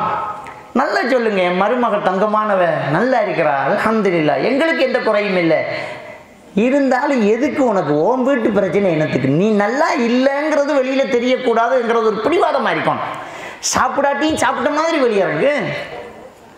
நல்லா இருக்கிறோம், நல்லா இருக்கிறேன், இந்த வார்த்தை நமக்கு வர மாட்டேங்குது. இங்கிலீஷில் கேட்டால் I am fine thank you, how are you, I am fine thank you. தமிழில் கேட்டு பார்த்தா எப்படிப்பா சுகமாக இருக்கானே, ஏதோ வாழ்ந்துக்கிட்டு இருக்கேன்ப்பா அப்படின்னு. ஏன்டா உண்ட வார்த்தை நல்ல வார்த்தை வராதா? நல்லா சொல்லேன், எதுக்கு? அப்போ பாசிட்டிவாக பேசி பழகுங்க. வீட்டில் இருக்கிற பிரச்சனைகளை வெளியில் சொல்லாதீங்க, மறைங்க. நல்லோம் நல்லோம் நல்லோம்னு சொல்லுங்க, எல்லாம் நல்லா வைப்பாங்க. அப்போ மகள் என்று நினைங்க, மருமகளை. மகள் என் பிள்ளை பரவாயில்ல, மற்ற விஷயத்துலலாம் கரெக்டாக இருக்கிறான் என்று நினைங்க. மெல்ல மெல்ல இதை மாற்றணும். இந்த பிள்ளை வாழ்ந்த இடம், வளர்ந்த இடம், வளர்த்த விதத்தில் ஏதோ பிள்ளை இருக்குது, நம்ம விட்டு தான் வந்துட்டா இல்லை, மாற்றிடலாம், மெதுவாக மாற்றலாம், பழக்குவோம், ஒவ்வொன்றா பழக்குவோம். மகள் இப்படித்தான் மகள் அப்படின்ட்டு அவங்க கஷ்டங்களை புரிஞ்சு கொள்ளணும். அந்த பெண்களுக்கு வந்து மாதம் மாதம் அவங்களுக்கு ஒரு வலி வரும், அதை மாமியை புரிஞ்சு கொள்ளணும். அம்மா நீ போய் தூங்குமா, இன்னைக்கு நான் சமைக்கிறேம்மா, நீ போய் தூங்கு மகள். இல்லை மாமி நான், இல்லைம்மா நீ போய் ட்ரெஸ் எடு, நீ போய் கொஞ்சம் ஓய்வெடுமா, போம்மா போய் தூங்கு மகள். இல்லைம்மா தங்க கட்டிட்டு போய் தூங்கு. அதுக்கு ஒரு காப்பியை போட்டு கொடுத்து என்னம்மா சாப்பிடுமான்னு சொல்லி பாரு. உனக்கு ஒரு பிரச்சனை வரக்கூட அவன் வந்து மாமி இந்த பக்கம் வந்துடா, நான் செய்கிற மாமி அப்படின்றவா. நாம் கொடுத்தா தானே திரும்பி வரும். இது கொடுக்குறதே இல்லை. அதாவது இந்த மருமகள் எடுக்கும்போதே என்ன நினைக்கிறேன்னா, என் வேலையெல்லாம் பார்க்குறதுக்கு ஒரு ஆயா வாரான்னு நினச்சிட்டோம்னா அந்த வீடு நல்லாவே இருக்காது. என் வேலை பார்க்குறதுக்கு ஒரு ஆயா எடுத்திருக்கேன், 4 பிள்ளை பெற்றிருக்கேன், 4 வேலைக்காரர் இருக்கேன்னு நினச்சிட்டேன், நாசமாக போய்த்தணும் அந்த வீடு. அப்படி இருக்கக்கூடாது. இது என்னுடைய மருமகள், என்னுடைய இன்னொரு மகள், அதான் மருமகள், இன்னொரு மகள். என் வீட்டுக்கு வந்திருக்கக்கூடிய ஒரு லட்சுமி, அது ஒரு பரக்கத்து. என் மகனை வந்து சந்தோஷப்படுத்துறவன் அப்படின்னு நினச்சி பாருங்க, ஒன்றும் பிரச்சனை இல்லை. அதே மாதிரி தான் மாமியாவையும் மருமகள் பார்க்கணும். உம்மாவா நினச்சிப்பாரு. உம்மா சத்தம் போட்டு கத்தினா 4 பேர்கிட்ட கூப்பிட்டு சொல்லுவேன், எங்கள் உம்மா இப்படி துட்டி போட்டா, எங்கள் உம்மா அப்படி அடிச்சு போட்டா, எங்கள் உம்மா இப்படி பேசிட்டான்னு சொல்லுவியா நீ? இல்லையே, அதை சொல்லணும். இந்த புருஷன் பொண்டாட்டி தங்களுக்குள்ள இருக்கிற கருத்து பரிமாறத்தில் ஒரு நேர்மை இருக்கணும். அதாவது புருஷனுக்கு உம்மாண்டா நமக்கு ஊராள் மாமி அப்படின்னு நினைக்கக்கூடாது. நம்ம புருஷனை பெற்று போட்டவன், நமக்கும் ஒரு தாய் தான் என்று நினைச்சா நம்ம பேச்சில் ஒரு ஒழுங்கிருக்கும். இந்த புருஷன் வரும்போது அந்த புருஷனுக்கிட்ட நடந்த ஒரு விஷயத்தை எடுத்து வைக்கிறதுலையே அவனுடைய மாற்றத்தை நம்ம பார்க்கலாம். சில நேரம் மாமி நம்மளுக்கு சத்தம் போட்டுட்டா ரொம்ப மனசு நொந்துவோ இருக்கிறோம், அழுதுகிட்டு இருக்கிறோம். இன்றைக்கு 2ல் 1 முடிவு பார்க்கணும், ஒன்று அவளா இல்லாட்டி நானா அப்படி என்று இருக்கணும். அப்படி என்று பெரிய ஒரு தில்லில் இருக்கும்போது அந்த ஆள் வெளியிலேருந்து வருவான். ஒரு ஆம்பளை வெளியிலேருந்து வரான்னா எவ்வளவு டென்ஷனோடு வரான்னு தெரியுமா? நம்ம சமய கட்டுக்குள்ளே மட்டும்தான் பிரச்சனையை பார்க்குறோம். அவன் இந்த ஓர் உலகத்தில எல்லாம் பிரச்சனையை பார்க்குறான். எவ்வளோ பேரை சந்திக்கணும், எத்தனை விதமான குணாதிசயங்கள் உள்ளவனை எல்லாம் ஃபேஸ் பண்ண வேண்டியிருக்குது. எவ்வளோ கஷ்டமான ஒரு பிஸ்னஸை பார்க்க வேண்டியது, எவ்வளோ லாஸ்ட்டு, எவ்வளவு ஈடு, எவ்வளவு கடன், எவ்வளவு இடுக்கு, எவ்வளோ பிரச்சனைகளை எல்லாம் எடுத்துக்கிட்டு வீட்டை போய் கொஞ்சம் ரெஸ்ட் எடுக்கணும், கொஞ்சம் மனசு அமையாதி அடையணும் அப்படின்ட்டு வருவான். அந்த வாசப்படியில் அந்த ஆள் வரும்போதே வாங்கோ, அந்த ஆளுக்கு புரிஞ்சு போச்சிடும், ஆஹா இங்கே ஒரு பெரிய பிரச்சனை காத்துக்கிறீங்கன்ட்டு. வாங்க, அந்த ஆள் தான் வெறுகுதே உட வாங்கோ அப்படின்னு அந்த ஆள் வருது. என்ன அவன் இருக்கிறது டபுளாக, ஏற்கனவே சூடாக இருக்குது, திரும்பியும் கொஞ்சம் நெருப்பு போட்டால் என்ன செய்யும்? கொதிக்கும். அப்படியே வந்து என்னடி அப்படின்னு கேட்பான். உங்க உம்மா வந்து நாய் கட்டுற மாதிரி கட்டி போட்டு போறா அப்படியம்மா. அப்போ நாய்க்குட்டி என்ன செய்யும்? பாஞ்சி கடிக்கும். இதில் தான் பிரச்சனையே வாரது. நாய்க்குட்டி தானே. உனக்கு அவருக்கு உம்மாவா? அவள் எப்படி ஒரு மோசமான ஒரு பொம்பளையா இருந்தாலும் புருஷனுக்கு உம்மா. அவன் உம்மாவை விட்டு கொடுக்க மாட்டான். அது உனக்கு புரிஞ்சிருக்கணும். வந்தோடனே அந்த செய்தி செல்லக்கூடாது. அவரா புரிஞ்சுக்குவார். ஏண்டி ஒரு மாதிரியா இருக்கே, கண்ணு கலங்கி இருக்குது, என்னாச்சு சொல்லு. இல்லை விடுங்க, சொல்லுமா. இல்லை அம்மா வயசான ஆள் தானே, கொஞ்சம் சத்தமாக பேசிட்டாங்க, எனக்கு கவலையாக இருக்குது, நீங்கள் ஒன்றும் பேசிடாதீங்க. இவ்வளவும் சொல்லி பார்த்தா அவன் எப்படி அதை கொண்டு போகணும் என்று அவன் துணிவான். அவனை நம்ம ஆளாக நினைக்கணும். புருஷனை நம்ம ஆளாக நினச்சி நம்ம 2 பேரும் சேர்ந்து உங்கள் உம்மாவை வந்து இந்த தன்மையிலேருந்து கொஞ்சம் மாற்றணும். நீங்கள் தான் கொஞ்சம் யோசிக்கணும். எனக்கு பிரச்சனை இல்லை, 4 பேருக்கு தெரியக்கூடாது என்றால் அவன் உன்னோட இணங்கி போவான். தான் என்ன பண்ணுறது, எப்படி பேசுகிறது, உம்மாக்கிட்ட எப்படி புரியப்படுத்துறது அப்படின்ட்டு என்ன செய்வான்? அவன் யோசிப்பான். அதை நாயாக்கிவிட்டா அவன் நாய்க்குட்டி ஆகுவான், பிரச்சனை பெருசாகும். எனவே இந்த மாமியா மருமகள் பிரச்சனைக்கு காரணமும் அவங்க ஒருத்தர் தள்ளி வச்சு பார்க்கறது. ஏன் பிள்ளைன்னு நினச்சி என் உம்மா மாதிரி என்று நினச்சிட்டா அவங்க பேச்சில் ஒரு அடக்கம் இருக்கும். குடும்பத்துக்குள்ளே நடக்கிறது தயவு செஞ்சு வெளியில் பேசாதீங்க. அது பெரிய ஒரு விபரீதமாகும். தங்களுக்குள்ளேயே வச்சு அதை எப்படி சமாளிக்கிறது அப்படிங்கிறத நாங்கள் பார்த்தோம்னா இது ஒரு முதல் பிரச்சனை. வீட்டில் மனைவியை வந்து நம்ம வீட்டுக்கு கூட்டிக்கு வர மாட்டோன்னே அங்கே நம்ம தம்பி இருக்கிறான், அவங்க வாழ முடியாது, ஃபேஸ் கவர் போடணும், முகத்தை மூடணுமே, ஹிஜாபுடைய வாழ்க்கை கஷ்டம் அப்படின்ட்டு நீங்கள் நினைக்கிறீங்க. வாஸ்தவம் தான். நீங்கள் கூட்டிகிட்டு போகிற இடத்துல வயதுக்கு வந்த ஆம்பளை இருக்குது அப்படின்னு சொன்னால் நீங்கள் தனியாக ஒரு இடம் எடுத்துக்கோங்க, ஒரு வாடகை வீடு எடுங்க, அல்லது வீட்டை செப்பரேட் பண்ணி பெண்கள் பகுதியாக ஒதுக்குறதுக்கு ஏற்பாடுகள் செய்யுங்க. தாராளமாக பெரிய வீடுகளை வந்து ஒரு திரை இருக்கும், பெண்கள் பகுதி வேறையாக இருக்கும். அவங்க வந்து சலாம் சொல்லிக்கிட்டு அவங்க ரூமுக்கு போவாங்க. அந்த வீட்டில் ஒரு மகன் வைஃப், இந்த வீட்டில் ஒரு மகன் வைஃப்ன்ற இருக்கும். அது நிறைய இடத்துல வாழ்ந்துக்கிட்டு இருக்கிறாங்க. அது எதுவுமே எல்லா இடத்துலையும் மார்க்கம் என்ன, அது ஒரு பிரச்சனையே இல்லை. எனவே அதை வச்சு நம்ம சீதனத்தை ஹலாலாக்க முடியாது. சீதனம் ஹராம் தான். பிரச்சனை இருந்தால் அந்த பிரச்சனையை தான் சரியாக்கணும். அதுக்கு தீர்வு ஹராத்தை ஹலாலாக்குறது இல்லை. ஹராம் தான், அடுத்த வாய்ப்புகளை நாங்கள் என்ன செய்யணும், சரியாக செஞ்சுட்டு போகணுங்க. அடுத்து ஒரு கேள்வி கேட்டிருந்தாங்க, அந்த தலைப்பில் நம்ம பேசாட்டியும் அந்த சிலருக்கு ஜின் பூந்து ஜின் பிடிச்சி ஜின் மாதிரி இன்னொரு வாய்ஸில் பேசுகிறாங்க, அது உண்மையா அப்படின்ற ஒரு சிலர் வந்து கேள்வி கேட்குறாங்க. ஏன்னா அவன் ஒரு பயானில் கூட அந்த குழந்தை உளவியல் பேசும்போது ஒருத்தர் ரொம்ப அதிகமாக சாப்பிட்றார் அப்படிங்கிற விஷயத்தை நான் சொல்லியிருந்தேன்.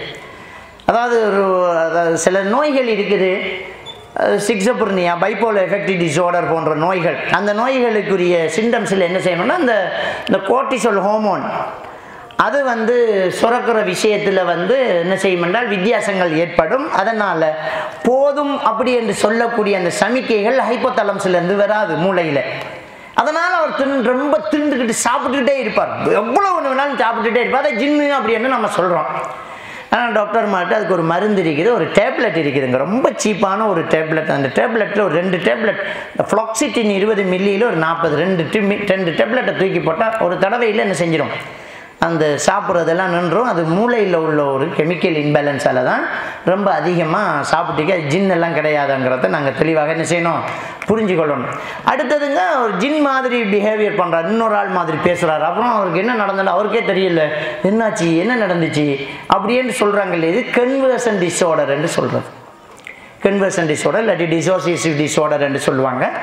அது வந்து ஜின் இல்லை, அவருடைய அன்கான்சியஸ் மைண்டு வேலை செய்யுது. அன்கான்சியஸ் மைண்ட் அவராக வெளி இடத்துல இல்லை. உதாரணத்துக்கு நான் ஒரு சம்பவம் சொல்லலாம். அநேகமாக நம்ம வீட்டில் நடந்திருக்கோம். நம்ம பையன் தூங்கிடுவான், நைட்டு சாப்பிடலை, இழைச்சி போய்த்துருவானே, இவன் சாப்பிடணும், தம்பி எலும்புடா அப்படின்னா என்னம்மான்னு எழுப்பான், சாப்பிட்றாம்பி அப்படின்னு தட்டை தூக்கி வச்சோன்னே தின்றுவான், கும்பிட்டு தின்றுவான். இன்னும் கொஞ்சம் வைக்கட்டா அவனு, சரி வெய்யி ஏம்பான். இன்னொரு பிளேட் வச்சோன்னா அவளும் தின்றுவான், என்னடா இன்னும் கொஞ்சம் வைக்கானா, சரி வெய்யம்மா. வச்சு தின்னுட்டு இதுக்கு மேலே கொடுக்கக்கூடாது, தண்ணியை குடிடா, போய் படுறான்றான். காலையில் எழும்பிக்கப்பா, ஏன் நைட் எனக்கு சாப்பாடு தரலன்னு பாப்பாவுக்கும் வைக்காமல் 3 பிளேட் அடிச்சியடா நீ, இப்படி கேட்கலாமா, எப்போ தந்த நீ என்று கேட்பான். இது அவன் கண்ணை விழிச்சு வெளியில் பார்த்து நம்மளோட பேசி சாப்பிட்டது தான் அவனுக்கு தெரியாது. அவனுடைய அன்கான்சியஸ் மைண்டு வேலைஞ்சிருக்கு. நம்முடைய மூளையை 3 பகுதிகளாக பிரிக்கிறாங்க, conscious mind, super conscious mind, unconscious mind.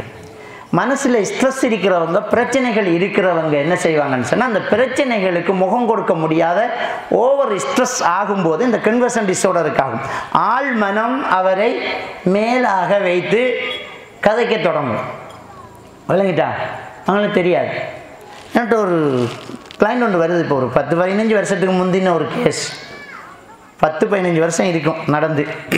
அவன்கிட்ட ஃபோன் பண்ணுறாங்க, ஒரு கேஸ் ஜின் பிடிச்சிருக்குது, நிறைய மந்திரவாதிகள்கிட்ட போனோம், ஹிந்து மந்திரவாதிக்கிட்ட போனோம், இந்த பௌத்த ஆமுதுருக்கிட்ட போனோம், அசரத்து மாதிரிலாம் ஓதி பார்த்தாங்க, எலுமிச்சம்பழம் வெட்டினாங்க, பூசணிக்காய் ஒட்டச்சாங்க, ஒன்றுக்கும் அடங்குதில்லை, பெரிய சைத்தானாக இருக்குதுன்றாங்க. எல்லா சைத்தானையும் அடக்குவோம், வருக வாங்க, எங்களுக்கு செல்ல கொள்ளையே தெரியும், இவங்கெல்லாம் தேசிக்கா விட்டுறாங்க. அவன் மனசுக்குள்ளே என்ன இருக்குன்னு பாடுறா, அதை கூட்டிகிட்டு வர்றாங்க. எப்படின்னா கையை கட்டி காலை கட்டி ஒரு டாக்டரை ரிப்போர்ட் ஒன்று எடுத்து போலீஸில் காட்டுறதுக்கு, சும்மா கையை கட்டி கடத்திக்கு போகிறேன்னு சொல்லிடுவாங்களே, அதெல்லாம் கட்டி எடுத்துகிட்டு வந்து இடையில செக் பண்ணலையா வந்துட்டாங்க. வந்து அப்படி இருக்குது கேஸ்.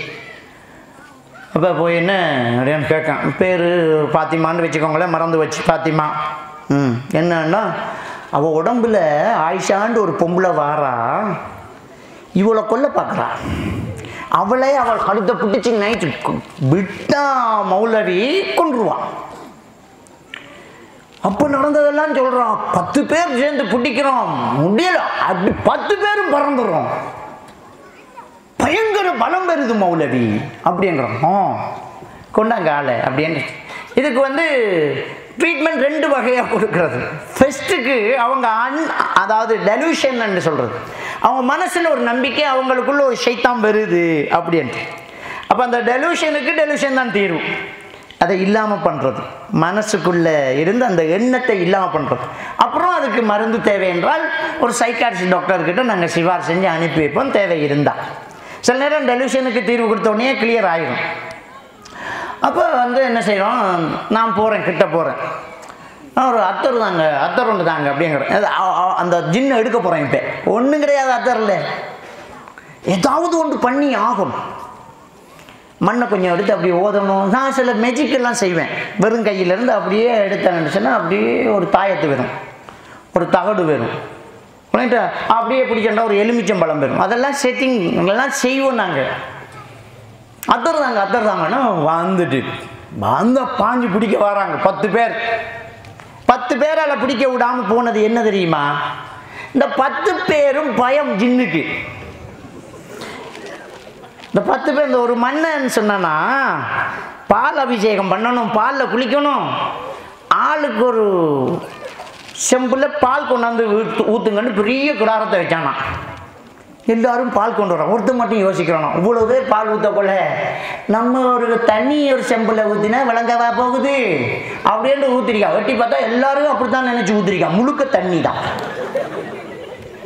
எல்லாரும் அப்படித்தான் நினைச்சீங்க, எல்லாரும் பால் ஊற்றுறாங்க, நாம மட்டும் தண்ணி ஊற்றுவோம் என்று முழுப்பெரும் தண்ணி தான் ஊற்றிக்கிறான். இந்த ஜின் பிடிச்சவங்களை பிடிக்கிற எல்லாரும் எப்படி பிடிக்கிற தெரியுமா? அப்படி இப்படின்னா ஜின்னு நமக்குள்ள வந்துடும். 9 பேர் பிடிக்கட்டும், நம்ம நைஸா ஏதாவதுண்டா விட்டுருணும்னு நினைச்சு பிடிக்கிறது. எல்லாரும் அப்படித்தான் நினைக்கிறது. அவள் பாஞ்சிருமா முழு பேர் பார்த்துக்கிட்டு இருக்கிறார்கள். பார்ப்பாங்க, பயங்கரமான 10 பேரால பிடிக்க முடியலையேன்னு. அப்போ அந்த பிள்ளைக்கு அப்படியே ஜின் வந்தோன்னா எல்லாரும் ஓடி வராங்க தள்ளின்னு. நான் மட்டும் பிடிக்கிறேன், என்னம்மா அப்படின்னு பிடிச்சி ஒத்த கையில் பிடிச்சி அடிச்சு நான் வந்து நல்லா சத்தம் போடுவேன். அது எங்களோட வம்சம். அவள் நான் அதுக்கு மேலே நான் என்ன நில் அப்படின்னு அப்படியே அமர்ந்துடுவான். யார் நீ அப்படின்னு கேட்பேன். என் கண்ணை பாரு அப்படின்னு சொல்லும் போது கண்ணில் என்னமோ நடக்குதுன்னு அவன் நினைச்சிக்கோ, ஒண்ணுமே கிடையாது, சாதாரண கண்ணு தான். என் கண்ணை பாரு அப்படின்னு என்ன கொல்லாத என்ன கொல்லாதம்பா, கண்ணால நான் கொல்றேன்னா அவ கிரியேட் பண்றா. நான் ஒன்றும் ஓதாம வாய அப்படின்னு என்ன இது? அது அந்த அன்கான்சியஸ் மைண்ட், எனக்குள்ள ஒரு ஜின் வருது அப்படின்ற ஒரு எண்ணம். அதனால் அப்படியே கொஞ்ச நேரத்தில் ஹிப்னாட்டிசம் பண்ணி எடுத்து சப்ஜெக்டை எடுத்து தோண்டி எடுத்தா கல்யாணம் நடந்துக்கு. சொந்த மாமிடம் மகன் கல்யாண பேச்சுவார்த்தை நடந்துருக்கு. கல்யாணம் எல்லாம் நடந்து வீட்டில் எல்லாரும் சாப்பிட்டு இருக்கும்போது அடுத்த தெருவில் ஒரு வீட்டில் ஒரு பொண்ணு வந்து மண்ணெண்ணெயை ஊற்றி கொளுத்திக்கிட்டா. எல்லாரும் ஓடுறாங்க, அந்த அவள் செத்துட்டாள் அப்படின்ட்டு. முஸ்லீம் பொண்ணு, அவள் தான் இப்போ வார ஜின்னு ஆயிஷா.